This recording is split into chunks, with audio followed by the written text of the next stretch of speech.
Ceci est un livre audio autogénéré par Google. Laurent Gaspard. En question de l'errance. Approche littéraire. Collection dirigée par Maggie Albet. Dernière parution. ADELMOTTEHALTER, Duras d'une écriture de la violence au travail de l'obscène, 2010. Monsieur EUZENOTLEMOIGNE, Sonny Laboutancy. La subjectivation du lecteur dans l'œuvre romanesque, 2010. B. Chahine, le chercheur d'or de J.M.G. Leclésio, problématique du héros, 2010. Y. OTENG, pluralité culturelle dans le roman francophone, 2010. Angelica Vernec, Mémoire et désir. Marguerite Duras, Gabriel Roy, 2010. Agnès Aguerre, l'avocat dans la littérature du Moyen-Âge et de la Renaissance, 2010. Sylvie Gazagne, Salas Tétier, lecteur de Rimbaud et de Mallarmé. Regard critique, regard créatif, 2010. Élodie RAVIDAT, Jean Giraudoux, La crise du langage dans la guerre de Troie n'aura pas lieu et Électre, 2010. Akraibi, C. Ramirez, L'héritage des mille et une nuits et du récit oriental en Espagne et en Occident, 2009. Gloria SARAVAYA, Un dialogue interculturel, 2009. Nelly MAREINE, Henri Miller, Blaise Sandrard. Deux âmes sœurs, 2009. Christian Paviot, Césaire autrement. Le mysticisme du cahier d'un retour au pays natal, 2009. Lisa Steiner, Sade Houellebecq, Du boudoir au sex shop, 2009. Jamal Zemrani, Sémiotique des textes d'Azouz Begag, 2009. Mey Farouk, Tahar Benjeloun. Étude des enjeux réflexifs dans l'œuvre, 2008. Christian Mbarga, Émile Zola, Les femmes de pouvoir dans les Rougon-Macquart, 2008. Jeanne FOUETFAUVERNIER, La mère du printemps, de Driss Kraibi. Études pédagogiques, 2008. Emeline Pierre, Le caractère subversif de la femme antillaise dans un contexte post-colonial, 2008. À ma mère qui connut le médecin, et me parla du poète. Introduction. Errant de combien loin, et quelle distance parcourue sans jamais avoir quitté le centre serré du silence. Laurent Gaspard. Les premières approches de l'œuvre de Laurent Gaspard nous conduisent rapidement à une notion fluctuante, celle d'errance. De chacun de ses livres surgit ce vertige du lieu, de l'appartenance. La Transylvanie, la Grèce, la Palestine, la Tunisie sont si présentes, elles prennent tout sur leur passage, mer et désert engloutissent les paysages dans une réflexion sur la destination et l'origine. La langue d'écriture est le français qui habille singulièrement d'autres langues, maternelles ou d'adoption, partout diffuse dans les textes. Laurent Gaspard ne vient d'aucun des lieux auxquels il a voué une part non négligeable de sa vie et de ses écrits. Il ne vient pas non plus du pays dans la langue duquel il écrit. Il vient de la réunion de tous leurs imaginaires, de la tension des frontières vécues sur le mode de l'harmonie. Il est né en 1925 en Transylvanie orientale. La région, alors hongroise, est annexée à la Roumanie en 1918. Pendant la Deuxième Guerre mondiale, les troupes allemandes déferlent sur la région qui tombe, en 1944, aux mains du parti nazi hongrois. Mobilisé puis fait prisonnier et déporté, Laurent Gaspard échappe au camp de travail allemand et arrive en France en 1946, apatride. Cet épisode de sa vie contient en lui-même et en programme un itinéraire pour une errance conditionnée par la marche de l'histoire et du hasard. Mais l'errance chez Laurent Gaspard a précédé le départ de la terre natale. D'autres terres étaient déjà venues à lui à travers leur langue, l'enfant en connaissait 4. Les 3 parlaient en Transylvanie, hongrois, roumain et allemand auxquels s'était très tôt ajouté le français. L'errance devint alors plus tard un choix, une continuation de ce qui a été fondateur, un prolongement de l'arrière-pays, Yves Bonnefoy, et les traumatismes de l'enfance, désormais habitables. Après un long séjour au Proche-Orient traversé de voyages en Asie et en Grèce, il s'installe à partir de 1970 dans un constant aller-retour entre Tunis et Paris. Laurent Gaspard semble avoir convoqué dans son œuvre et dans sa vie divers aspects que peut prendre l'errance, des plus évidents, voyage, exil, traversée, aux plus complexes, errance mentale, interrogation de l'écriture comme lieu. La diversité des genres est symptomatique de ce concept. Poésie, essai, carnets de voyage, traités d'histoire et photographies épousent tour à tour les détours qu'emprunte la pérégrination géographique, temporelle, scripturale, énonciative ou autre. Contrairement au nomadisme en flèche, découverte ou conquête, contrairement à la situation d'exil, l'errance donne avec la négation de tout pôle ou de toute métropole qu'il soit lié ou non à l'action conquérante d'un voyageur. L'errance ne se situe pas dans une perspective d'exotisme stéréotypé, de vagabondage fortuit ou d'arrachement à une terre origine, elle est la négation de tout cela mais elle est aussi paradoxalement l'aboutissement d'une exploration profonde de ces différentes acceptions. Je rentrais chez moi et regardais la définition d'errer dans un dictionnaire, aller de côté et d'autre en parlant des choses, qui ne se fixent pas, qui s'égarent. Par contre, pour la définition d'errement, cela devenait plus confus. Il y avait s'égarer, faire fausse route, se tromper, et la racine du latin médiéval iterar, voyager, aller droit son chemin de. La question de l'errance est par définition insaisissable. Elle est entourée d'une nébuleuse lexicographie qu'elle accentue, dramatise, exacerbe et exaspère, qu'elle déforme et déborde. Ce travail se présente comme une tentative de trouver dans l'œuvre de Laurent Gaspard un lieu acceptable pour l'errance, de cerner, d'approcher ce qui sans cesse fuit et se transforme, ce qui surtout se referme sur lui-même, en s'ouvrant, dans un mouvement identitaire métapoétique. On ne prétendra pas offrir des réponses. Le poème n'est pas une réponse à une interrogation de l'homme ou du monde. Il ne fait que creuser, aggraver le questionnement 3, mais dégager des pistes, quelques routes vers une probable lumière. Pour Laurent Gaspard, la parole incarne et mime très souvent la quête de la lumière. Laissant libre cours au déploiement des sens, c'est un sens qu'il recherche, un possible déchiffrement de la vie. L'errance est un chemin vers l'écriture, lieu ultime, unique demeure pour le poète. En se perdant sur les routes du monde et de la connaissance, Laurent Gaspard va vers la création, approche la parole. La géographie réelle, témoin de ces passages, est lourde d'histoire. Laurent Gaspard ne s'est pas rendu sur des lieux innocents.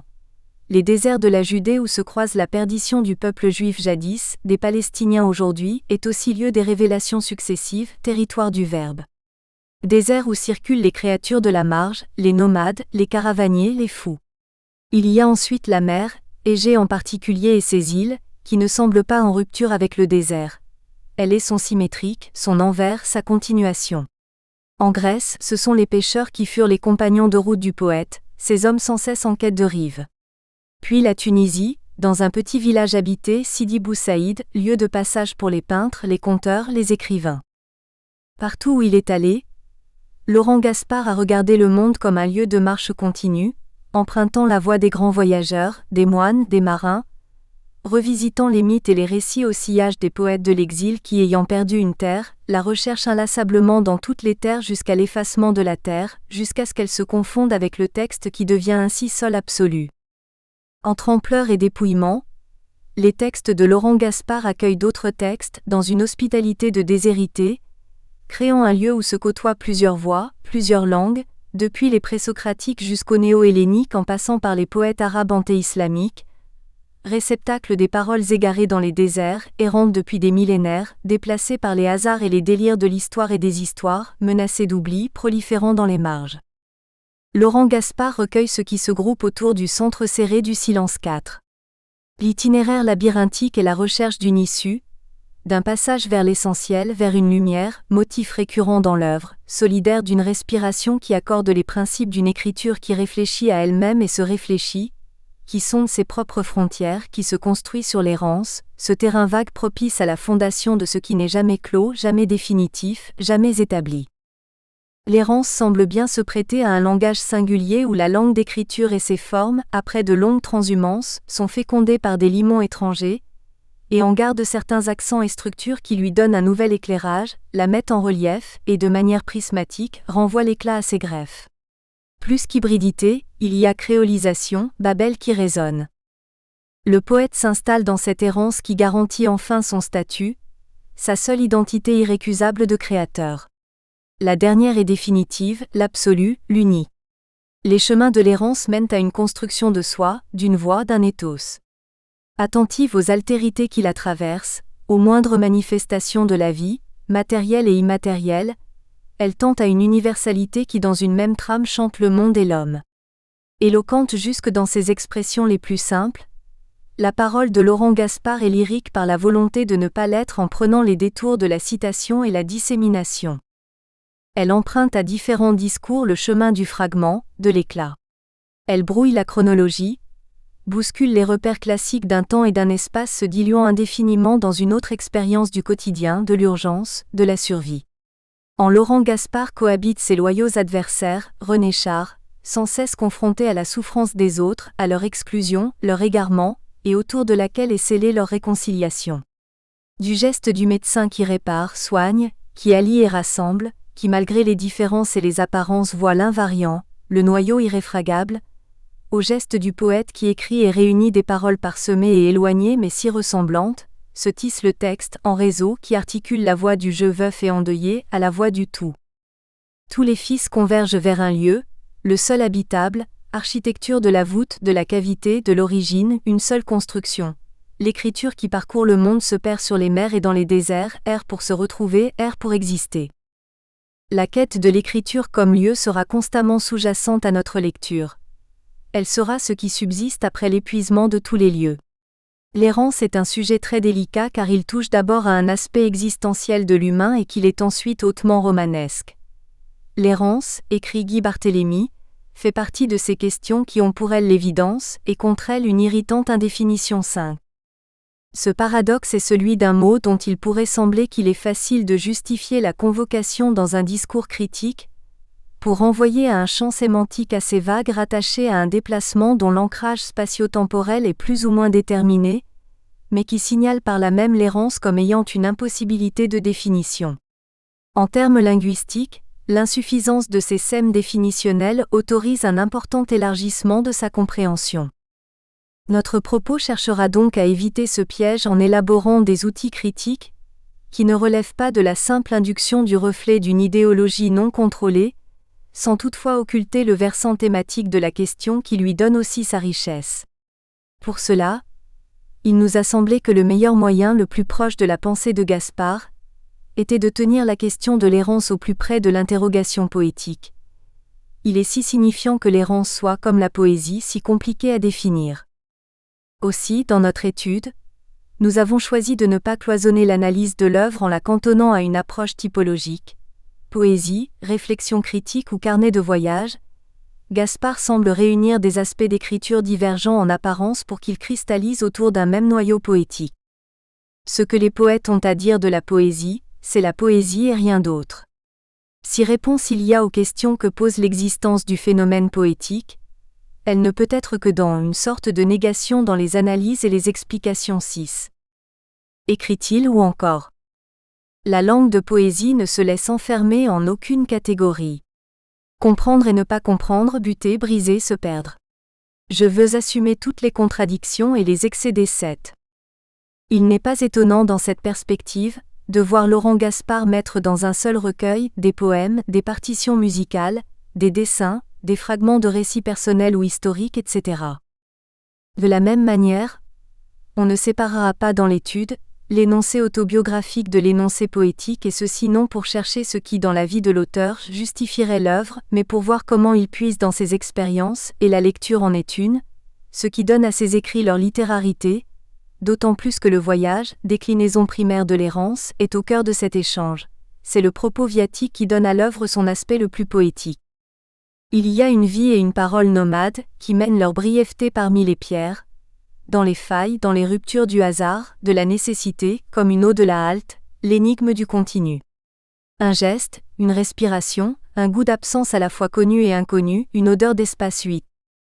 Si l'errance semble relever de l'exclusion, marginale qu'elle est dans la langue ou comme catégorie mentale, l'inscrire dans la langue de poésie fonctionne comme un rempart contre l'éclatement des langues et la déroute de l'espace, Brodel. Elle transforme ce qui dans le déplacement géographique, forcé ou volontaire, est accidentel, passif, déceptif, hémorragique, en un délitement intentionnel positif. Il s'agit pour nous de dégager à partir du critère de récurrence ce qui travaille en profondeur l'univers mental du poète. Nous prendrons soin de citer, pour illustrer les analyses, des exemples tirés d'ouvrages divers de Gaspard pour illustrer le même propos. La permanence de certaines images, leur présence dans l'ensemble des écrits constituent les jalons du chemin. C'est en suivant leur évolution tout au long de l'expérience, en essayant de saisir à chaque fois leur signification, à tel ou tel moment de l'itinéraire, que l'errance signifiera peut-être quelque chose, que l'errance du sens nous conduira à un sens de l'errance, à la reconstitution dans l'œuvre de l'imaginaire qui l'a forgé. Les titres que nous employons pour la plupart des parties de l'étude sont souvent métaphoriques: dérive, porosité, catastrophe, etc. Ce choix n'est pas le parti pris d'une opacité terminologique, quand bien même l'opacité serait une technique de dévoilement du sens, mais se veut autant que possible le reflet d'une réalité multiple, l'errance. Cette approche systématique nous permettra d'assurer, sans affaiblir la cohérence de la démonstration, le passage constant de l'errance du champ thématique à l'outil critique. Son double ancrage dans une géographie psycho-socio-historique et dans l'espace littéraire à la fois, nous a amenés à l'intégrer dans une sphère hyperonymique interrogeant les délimitations de ces espaces et leur perméabilité. L'errance n'est-elle pas une notion où s'éprouvent le plus les rapports à la frontière ? Le choix de cette distribution fait partie d'une preuve comme une autre pour démontrer la dissolution chez Gaspard des cloisons qui séparent les différentes manifestations de la parole. C'est une sorte de thématisation des outils critiques mobilisés pour cerner la question. Cette étude comprendra 3 parties. Insularité, désorientation, Transylvanie et Transjordanie. Dans la première, nous essaierons de voir en quoi l'insularité peut alimenter le concept d'errance et ses implications. C'est pour cette raison que nous la commençons par une étude comparatiste entre la poésie de Gaspard et la poésie grecque moderne, celle de Séphérie en particulier. Cette comparaison est essentiellement topologique, son but est de nous éclairer, au biais de la proximité de ces 2 paroles, sur ce que la situation d'exil apporte au traitement et à l'usage de l'héritage antique, le mythe notamment. Grâce à sa langue qui a résisté au temps et que Gaspard nous fait sans cesse entendre, la Grèce est demeurée une nation, une patrie, malgré occupation et exode. C'est à travers cette langue, ce pont hellène, que nous irons vers l'anabase gasparienne qui est tentative d'ancrage, d'enracinement de la parole et qui aggrave l'errance de l'inscrire jusque dans cet aller-retour entre la volonté de se fixer et son impossibilité. Finalement, nous regarderons en quoi le paysage grec, en ruinant l'arrivée à l'île, loge la parole dans une intériorité à l'image du poreux de ses pierres, intériorité qui l'ouvre sur le monde dans une intimité amarrée à la mer, dans une dimension matricielle, enracinée à perte d'étendue et de vue neuf. Cette Grèce a empreint l'écriture de Gaspard d'un battement de la présence-absence, mémoire et dit de la perte du lieu. Elle est l'épiphanos d'un Orient qui reste au centre de toute direction. Égée est suivie de Judée 10, même si, dans la vie de l'auteur, l'expérience judéenne est chronologiquement antérieure au séjour grec. Aussi un Orient est inscrit dans Désorientation, deuxième partie où nous montrerons que l'Orient de Gaspard est emblématique du décalage entre la promesse des signes et la vacuité du lieu, désert. Sur les lieux du livre et malgré la fascination, il n'y a aucune recherche d'une transcendance, le désert n'est pas métaphore, symbole ou parabole de l'écriture. Déserts d'Arabie ou d'Afrique du Nord se confondent dans une même poussière qui se déplace avec les lieux. Le voyage est le seul livre, et implique un type de parole qui met en scène l'errance de la parole entre assèchement et ressourcement. Parole associée dans sa transition à l'audition du vide. Le silence chez Gaspard est le noyau de l'écriture. Nous l'avons placé au centre de cette deuxième partie, et il coïncide avec le centre de tout notre travail. Dans l'œuvre et la parole errante, Blanchot écrit. Cette parole est essentiellement errante. Elle ressemble à l'écho quand l'écho est le silence devenu l'espace retentissant, le dehors de toute parole. Seulement ici le dehors est vide, et l'écho répète par avance, prophétique dans l'absence de temps 11. Espace de la répétition, du retour du même, le désert est l'envers de l'archipel qui duplique ses îles, les textes de Gaspard glissent les uns dans les autres. Cet Orient déchu de son orientalisme et de ses prophètes est aussi espace du proche, où l'altérité se conjugue avec nomadisme, où se fondent les itinéraires des bédouins et des marins qui scellent la continuité entre grécité et judéité sans que l'œuvre soit, malgré l'esthétique de la reprise, réduite à des redites. Dans une troisième partie, c'est encore la Judée que nous étudierons au miroir cette fois, non de l'Orient grec mais de l'Europe occidentale pour examiner pourquoi un Transylvain fuyant les camps est arrivé de si loin pour habiter un Proche-Orient meurtri de violence. Nous rapprocherons les réalités personnelles et historiques afin de montrer comment l'écriture de l'errance comme indicible s'est faite dans les silences, les blancs de l'œuvre, et en quoi le montage parallèle de ces deux tragédies a été cathartique. Certains ouvrages de Laurent Gaspard sont plus présents que d'autres dans l'analyse. La sélection s'est faite en fonction de ce qui, dans chacun, nous a semblé propre à construire le mieux cette approche d'une approche, qu'est la question de l'errance dans son étroite contiguïté avec l'écriture de Laurent Gaspard. Première partie, insularité. 1. La Grèce de toutes les rives. Laurent Gaspard doit beaucoup à la Grèce, à son histoire, ses mythes, ses poètes, ses habitants, son insularité, à cette terre singulière qui est toujours là, présente, ce pays qu'il n'a jamais vraiment quitté, auquel il a consacré Égée 12.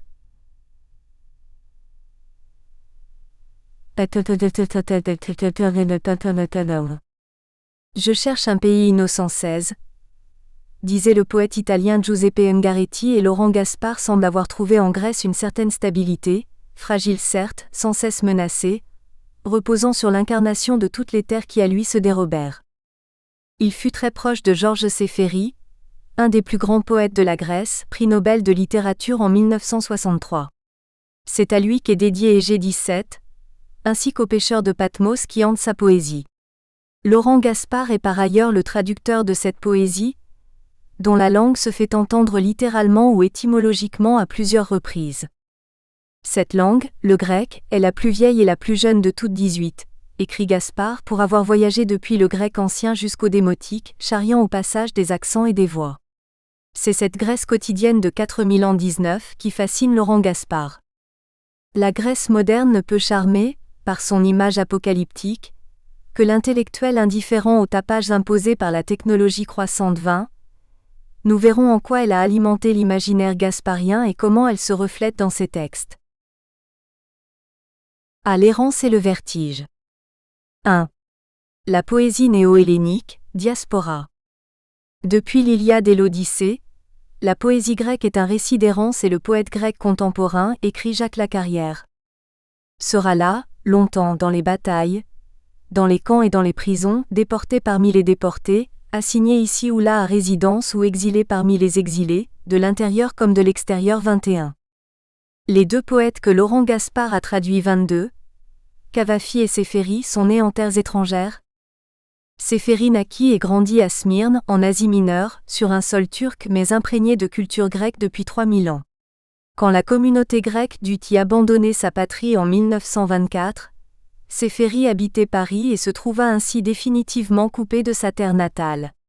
Manque, absence, déchirement qui firent désormais de sa vie un perpétuel exil 23. Témoin et victime des événements d'Asie mineure, Céphéri vivra en errant, dans l'attente ou la recherche du pays perdu, qu'il appelle la terre des compagnons de l'autre rive. Gaspard met en épitaphe pour son texte, Quitter Sidi Bou Saïd 24, ce vers de Céphéri, les maisons que j'avais, on me les a prises. Il se trouva que les années furent néfastes, guerre, ravage, exil 25. Tout se passe comme si l'ombre de cette Grèce en partance le poursuivait dans tout ce qu'il écrivait et plaçait tous les lieux sous le signe du départ inévitable. Partout où il s'agira d'habiter, on l'ira quitter. 2. La faille. La Grèce, lourde déjà de son patrimoine culturel et des souvenirs des occupants successifs, pèsera désormais de tout son poids d'absence que le poète rencontrera dans tous ses voyages. Dans chaque voyage de Gaspard, il y aura ancré ce goût de ruine, de déception, de ne pas pouvoir appartenir, de ne pas pouvoir posséder. Là où il ira le suivra l'ombre portée de la Grèce comme une écharde dans la mémoire 26.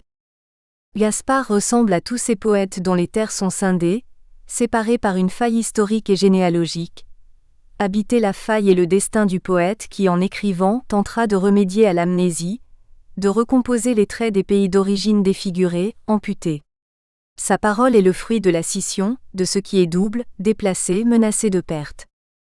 Un des moyens pour le poète de l'exil de réparer les cassures de sa terre est la langue qui, elle, n'est marquée d'aucune faille 27, dira Céphéri dans son discours de réception du prix Nobel.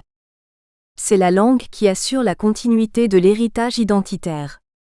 Faute de pouvoir habiter le lieu, il va s'abriter dans cette langue qui a résisté au temps, celle que parlaient Andromaque, Oreste ou Parménide et que parlent encore en dépit de quelques variations les Grecs aujourd'hui.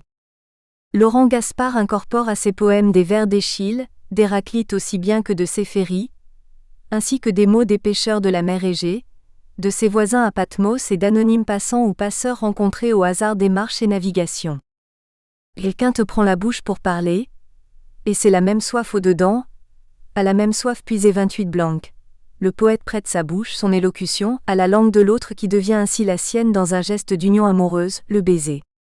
Toujours dans cette perspective de sensualité qui l'unit à la parole, il parle d'exercer ses doigts dans la rigueur des failles 29. Cette béance est l'espace dans lequel se déploie son errance, celle de la séparation des langues. 3. La dispersion des langues, Babel. Des hommes ayant érigé une tour dans la ville qu'ils habitaient, Dieu l'interpréta comme un affront à sa grandeur et leur enleva le don de se comprendre. Ils parlaient une seule langue, ils en parlèrent plusieurs. Si elle a entraîné un foisonnement de langues, l'histoire de la tour de Babel est vécue comme une damnation.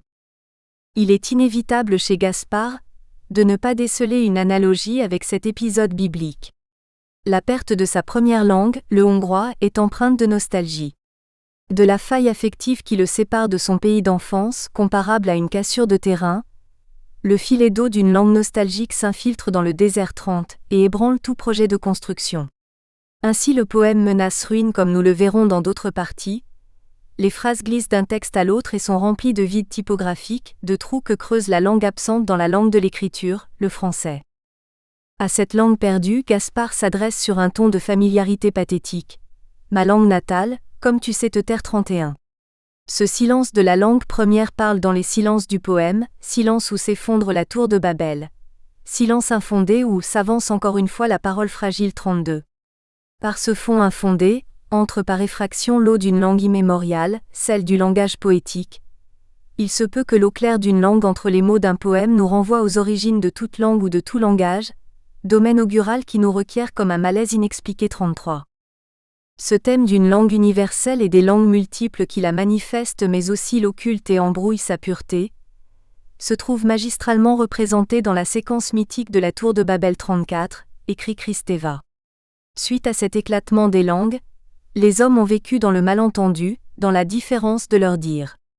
Le langage de la poésie fera de cette opacité une tentative de réconcilier les langues. Aussi est-il douloureux, et nous lisons cette douleur dans les connotations des mots qu'emploie Gaspard pour parler de la poésie.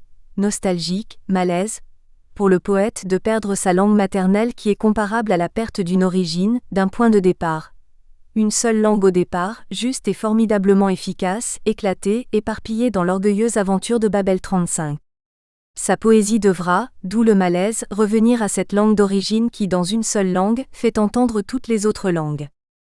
Aux États-Unis, face au gratte-ciel, Gaspard parle de l'Occident barbare 36, où se manifestent les délires humains plus les inféodés, les plus brutaux qui rappelleraient la folie des hommes de Babel.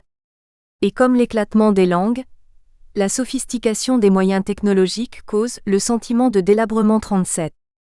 L'errance est partout lisible, sur tous les continents. Les gratte-ciels de Manhattan sont l'échelle de Jacob reflétant les nuages 38.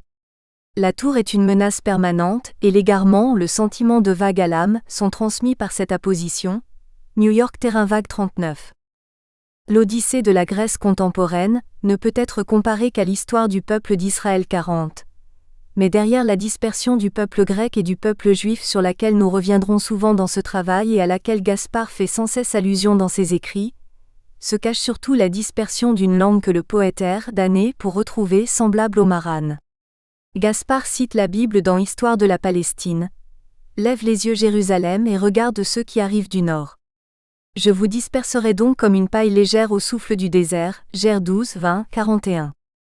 Ce destin d'errant ne donne pas d'autre choix au poète que de se faire entendre entre les mots, de meubler le silence de sa perte personnelle par le bruit d'une mémoire torturée. L'attachement à la langue grecque est peut-être un refuge dans ce qui a le plus résisté aux épreuves de la fragmentation. Cette langue qui a couru dans le lit défoncé de la parole, et ce que la parole avait porté en elle au matin, cet étonnement dans les muscles 42. À ce propos, le titre du recueil Égée Judée est suggestif à bien des égards. Nous choisirons d'y lire une revendication poétique lue dans l'homophonie, Égée, qui renvoie immanquablement dans notre imaginaire à Égée 2 fois vainqueur traverser l'Achéron de Nerval. Le malaise vient de cette errance du verbe qui entraîne l'errance du sujet poétique. Le mot qui manque, le poème absent oriente l'écriture. Dans son approche, Laurent Gaspard dit cette détresse caractéristique du langage poétique, et nulle part de terme qui résoudrait, qui rassurerait. Rien que ce mal étroit, rien que ce large qui excède 43. B. De la Jérusalem terrestre à la Jérusalem céleste. Dès 1954, Laurent Gaspard s'installe en Judée où il exerce le métier de chirurgien, mais ne résiste pas à l'appel des îles grecques. Bas de la pudeur des roses à la roche rétive bas que celui qui entend dise, vient 44. Île dont le silence des murs, la pudeur du mot rose, chuchotement d'odeur au fond des années 45. Les paysages, les couleurs semblent si proches de ceux de la Transjordanie que le départ en Grèce donne l'impression que l'éloignement n'est autre qu'une quête du même.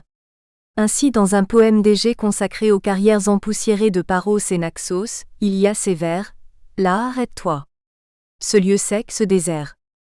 Là sont les portes 46, et nous pensons au marbre, au tombeau rose de Pétra 47. » À la fin des années 50, Gaspard commence alors ses nombreux séjours en Grèce, d'abord très fréquents puis de plus en plus espacés. En 1961, il achète une maison à Patmos, île du Dodécanèse, la plus orientale de l'archipel, proche de la côte turque, où il fut le premier occidental à acquérir une demeure 48. Les Grecs continuent à appeler Europoi, Européens, les étrangers, ce qui révèle bien des paradoxes de l'univers méditerranéen. Laurent Gaspard devait y faire figure d'étrange-étranger. 1. L'escale impossible. La maison est l'une des plus anciennes du port de Scala, second gros village de l'île, qui s'est développé au XVIIIe et XIXe siècle 49. La maison près de la mer est le titre d'un poème de Laurent Gaspard qui est repris dans beaucoup de recueils, dans Égée Judée, dans Patmos et autres textes comme une part insécable, un mince supplément au voyage 50. Une clé indispensable et sans cesse remodelée, retravaillée au gré des déplacements, éclairant l'un, infléchissant l'autre, sorte de gouvernail qui mène vers une demeure, une seule, en faisant de toutes les maisons une maison près de la mer. Cette nomination est celle en effet de l'accès au tout, port d'attache Scala, l'escale 51. Scala est aussi curieusement le nom d'un quartier de la ville natale de Séphérie qu'il quitta en 1922 et n'y revint qu'en 1950, retour plein de déception. Smyrne a perdu son ombre, Scala n'est plus que le néant absolu, comme lorsqu'on pénètre une nuit, dans la ville qui vous a nourri et qui a ensuite été détruite jusqu'aux fondations puis reconstruite. On cherche vainement à transporter d'autres temps pour tenter de se retrouver 52. Plus qu'une tentative d'habiter l'île, la maison près de la mer serait une tentative de revenir au temps, celui de l'écriture. Patmos est une terre dont l'une des grottes abrita Jean, compagnon du Christ, évangéliste qui dicta à son disciple des paroles révélées à la fin du 1er siècle après J.C. L'île place ainsi toute profération commise sur ces lieux sous l'égide de l'Apocalypse. En épigraphe au journal de Patmos 53, nous lisons : Va, prends le livre ouvert dans la main de l'ange debout sur la mer et sur la terre. Prends-le et mange-le, il sera amer à ton ventre, mais dans ta bouche il sera doux comme du miel 54, l'Apocalypse de Jean x8. Mais le temps du sacré est un temps désancré. 2. Un temps désancré. Lorsque Laurent Gaspard décrit la vie de l'île et du port, il lit dans les détails des gestes quotidiens des habitants les signes qui les rattachent à une dimension voyageuse. Faire surgir à tout moment dans le présent en arrière-plan une grille. Nous espérons que vous avez apprécié cet aperçu. Pour continuer à écouter ce livre audio sur Google Play Livres, utilisez le lien dans la description de la vidéo.